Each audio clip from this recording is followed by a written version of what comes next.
There we are. Recording has Okay, started. there we go. So it's quite a struggle to be employed as a sort of neurodivergent person, and there is a massive variation in this. But Office of National Statistics has this statistic here, funnily enough, from them that only 29% of autistic adults in the UK are in employment. It's hard to get jobs and hard to stay in them as well if you're neurodivergent yourself. And that's part of the background we're coming from. So how can we help people make the best of their career and support each other so we're not part of that 71% that doesn't get the jobs. The next slide, please. Oh, I feel like I'm doing a government briefing. Saying next slide, please. And we've been quite vague in how we've described this Neurospicy network. We've not tried to pin it down particularly to, these are our favourite flavours of neurodiversity. So we're taking quite a broad definition of it. Autistic, dyslexic, dyspraxic, however you decide to classify yourself as fitting in to the group and the community. If you think you belong here, we're happy to say that we agree.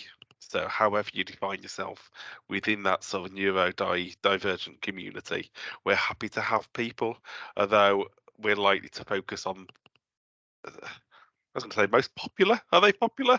Most common things that people declare, like autism and ADHD, etc. So next slide, please. And I think this was jumping back to you now. Yes. So we do have some aims and objectives that we've talked through and had some feedback on. Firstly, I'd like to talk about the one at the bottom. So the link with Academic Libraries North.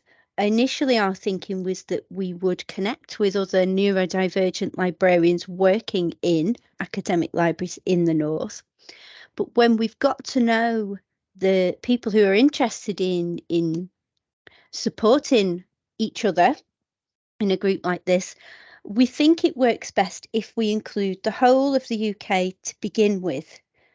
So it is open to anyone working in academic libraries, and the link with academic libraries in the North is to showcase the North as the place where innovation happens, where people step up to make a difference. And that's our link to the North, and that's the best fit for the group. So that's the only tweak we've had to the aims and objectives so far. What we're hoping to do is to both advocate for, and that's facing outwards, and support each other facing inwards. So particularly focusing on neurodivergent talent in academic libraries. We're hoping the ALN project, the period with which we're working with ALN for, will enable us to incubate a network supporting this neurodivergent talent. And as part of that, we will also undertake some gathering of lived experiences and case studies so that we can provide advice and guidance to library leadership on accessing this neurodivergent talent. So that's our outward facing support. We're also advocating for the hiring, retaining and progressing of neurodivergent librarians. As you can see by the statistic that we pulled right at the beginning, that's really our core focus. And if we've done this one, so to have a real world impact, we'll know we've been a success. That's our success criteria. So that neurodivergent librarians are hired, promoted, or have their working life switched to manageable mode from that super difficulty mode that I described in the opening. So that's what we're hoping to achieve. And I have another quote here for you that's nice.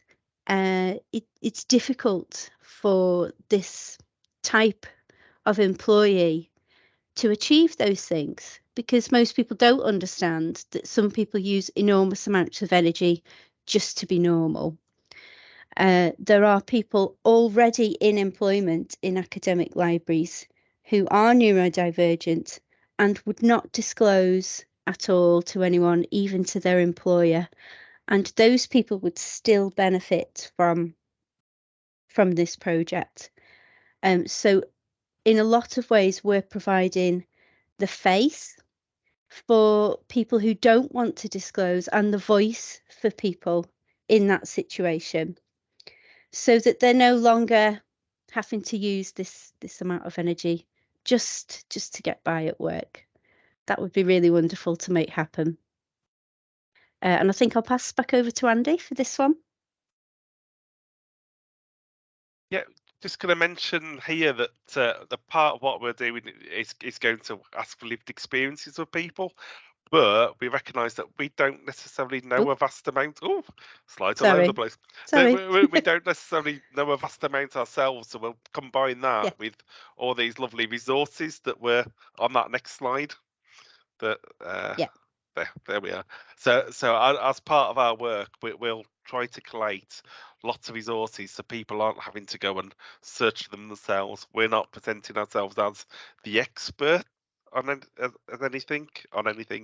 We're presenting ourselves almost as the conduit towards sort of the lived experiences of people on one side, and these sort of resources that we'll collate and put out as to make people's lives easier as well.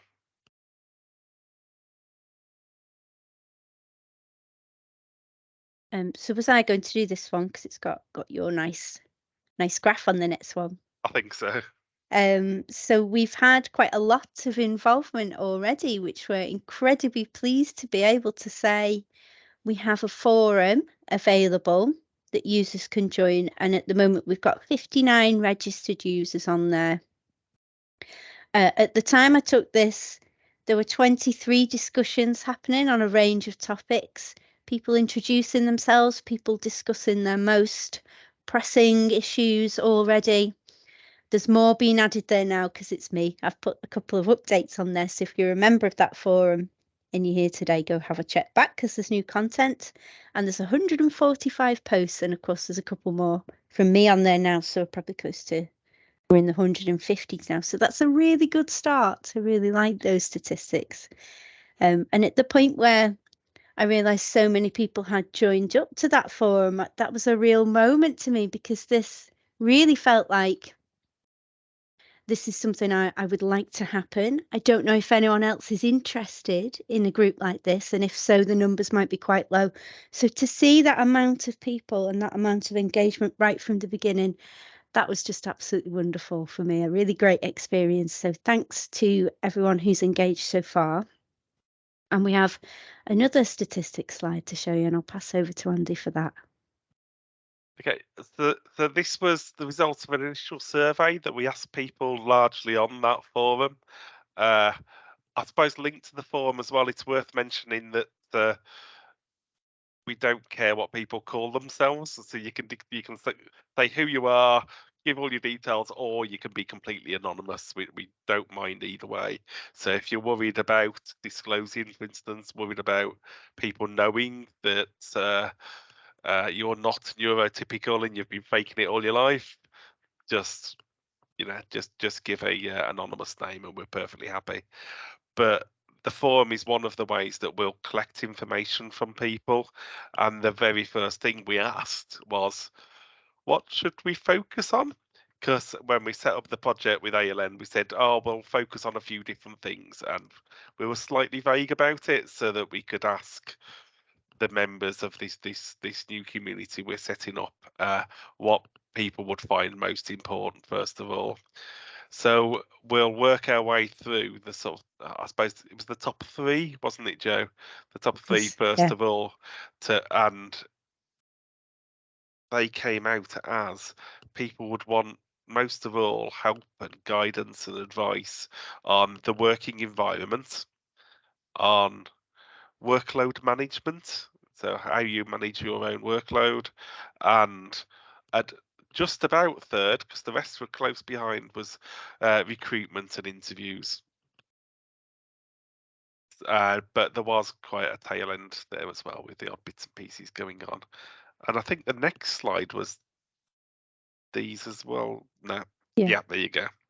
So as I say, those will be the first three priority areas that we'll work on, and they're set out like that to do roughly one a month over the next few months, because the initial project from ALN said we had to have outputs in sort of 6 to 9 months, and we looked at the diary and thought, well, that means before the end of summer and autumn term kicking off, and everything stopping because of that.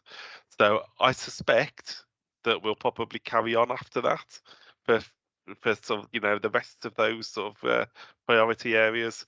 But we're focusing on, first of all, working environment, workload management, and then recruitment and interviews based on what people told us. So over the next few months, over the sort of period that we talked about for the ALM project itself, that we hope will continue afterwards. So we're starting off with this live webinar, and then we'll spend about a month focusing on each individual areas, where we'll ask people about their experiences. We'll try and collate the sort of links that we showed earlier on one of the slides, and have some sort of output based on them that people can get benefit from themselves, which will partly be for the community itself and partly for managers within institutions themselves.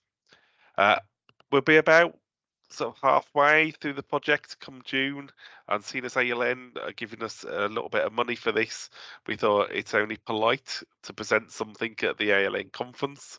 So we've submitted a paper to that, which will be a workshop at the face-to-face day. So we'll be partly saying what we're doing as part of the project at about the halfway point, and partly about getting people to reflect on what these sort of things mean to their work and their institution's work. And then, so before everyone disappears for the summer holidays, we're trying to do an in-person with a sort of hybrid element to it, as more of a launch event. When we've got some materials together, we've carried on building that community on things like the the forum site, and give it a little boost when we've got some more materials to share then in July. And yeah, we're coming towards the end of everything we wanted to share with you today. So it's worth mentioning that we're at the end of March. So this working environment, we have got a survey ready, which will be posted on the forum, and if you have a look at social media as well. So whereas we've got we had more survey respondents than we have forum members, so we're also sharing updates on our social media too. Yeah, it's my fault the working environment wasn't posted last week because I moved house. Yeah. I didn't quite get it done before I moved house. Sorry. It is ready though, isn't it? But It yes, is. It's ready. then a house move happened. Yeah, so I'm living in chaos, I'm afraid, for a week or two. But there is a little notice on the forum at the moment about gathering some crowdsourced links that might inform this first topic as well. So if you're a member of the forum, if you have a look on there, and we'll be posting on social media about that shortly too. So we are organised for March, and we'll be collating responses in April and working on the next topic. So that's where we're up to, and that's everything that we wanted to share with you today. So I'm going to stop sharing at this point, and just put a couple of links in the chat. I don't think we mentioned before, but that link on the last slide is the public-facing one. So there's a WordPress site that we can put resources on that everyone can dip in, whereas the Flare site you have to join and you can be anonymous, and we can have our own discussions in there. So it's the public side of our own community discussions. Yeah, so on that webpage, you'll probably recognise a lot of the things that we've put today. If you do want to refer back to our plan at any point, it's on that webpage.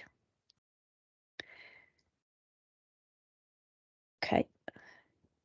So there's all the links in the chat for you if you want any more information about what's happening. We have got about 10 minutes of the book time left.